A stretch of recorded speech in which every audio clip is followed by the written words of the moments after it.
"What shall we do?" cried Nutty. We have left all our clothes there. They stood there with water running from them, not knowing what to do. 3 other boys were coming along the street towards them, and a group of children on bicycles started riding round and round them. "Let's get home," Nell said angrily. "We can leave, Jess." Nutty stopped and looked back, and just then Jessie appeared through the hole in the hedge. Usually, of course, Jessie's long hair was hiding under his turban. Sinkers never cut their hair, and although Jess wanted to cut his parents wouldn't let him.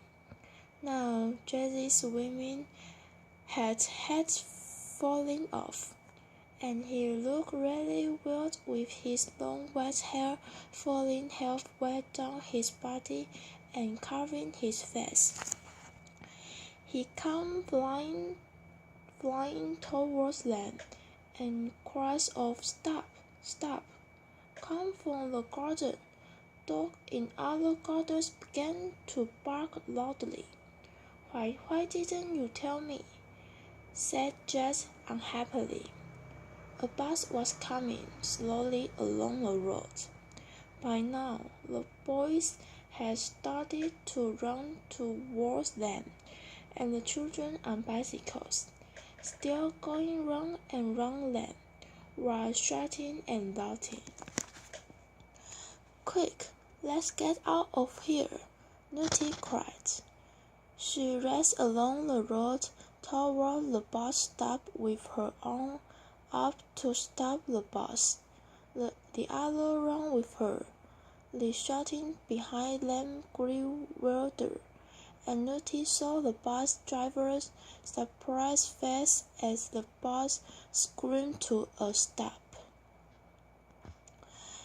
It was a double-decker bus, and Nutty and the others got on quickly at the back and ran upstairs. "We haven't bought tickets," Homie said in a quick, fighting voice. "Let's just hope that no tickets inspector gets on," Nutty answered. The bus was full and everybody was looking at them. Nutty slid down in her seat, but without clothes. There was nothing to hide her. Jessie shook his hair, which fell down over his face, and he sat there looking like some strong wild animal. But the ticket inspector did get on at the next stop. He came out to Jess's seat. "Tickets, please," he said. Jessie began to speak very quickly in Punjabi, the language his parents used at home. Nutty looked out of the window, hoping for more time, but the inspector came to her next.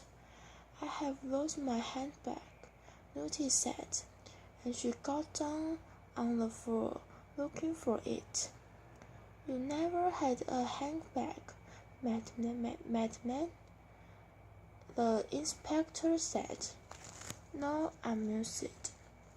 Homie was also pretending to look for his ticket under his seat, and the inspector went up to Nell's nest.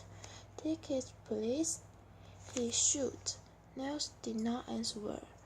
The inspector tried again, but Nell still didn't move. "He can't hear," Nutty explained. "He's deaf." The inspector stopped the bus. "Come on," he said. "Get off, the 4 of you. This is the seat front, and that's what you must be looking for. But it's cold out there." Then, wear some clothes next time. There was a cold wind down by the sea, and they all lived on the other side of town. Nell's house was the nearest, so they decided to go there and get some clothes. The round store, the center of town, was sometimes that they will never forget. The crowd shook with laughter when they saw this strong group, dressed only in swimming things, and Jess with his long black hair covering his face. But they finally reached the little house where Nels lived. Some minutes later, 3 very strong figures left, wearing borrowed clothes, which did not fit and which were years out of date. When Nutty arrived home, she had to tell her parents what had happened. They were very angry. "Right," said her father. "You can just get change. We are going around to the Smiths, and you can tell them you are sorry about all this." It was all right for the others, so Nutty miserably. They were in the factory with the horse while she, the team captain, was left with all the problems. Her father drove her up to the rich part of town to the Smith house. When they arrived, Nutty was sorry to see that the lights were on, the Smiths were in, and there was no escape. Mrs. Smith opened the door. "Well," she said easily, "my daughter has come to say she's sorry." Nutty's father explained. "Yes. Well, come in and talk to my husband." Nutty did not want to go in.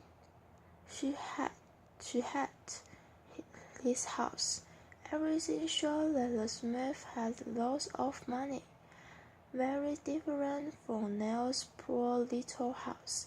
But Sabbath's father seemed more friendly than angry, and Nutty said that she was sorry for using their poor secretly. "That's all right," said Mr. Smith, "but as for next time." Then, to Nutty's surprise, he offered them a drink.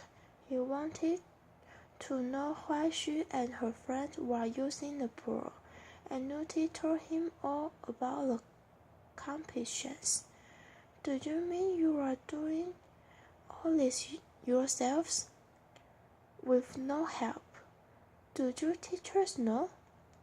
Nutty didn't know, and she didn't really care. But Mrs. Smith laughed. "I think that's wonderful. Mr. McTravish," he said to Nutty's father, "we give Sebastian too much." He went on. "I have had to work for what I have got, and you are diametrically the same. She's a worker, and she can use our poor when she was two." Then he asked Nutty about the shooting, and when he heard that they had no money for lessons, he said, "Well, I will see what I can do for you. I will have a word with a policeman friend of mine." He laughed again. "I will be good for Seb and his friends to work a bit harder."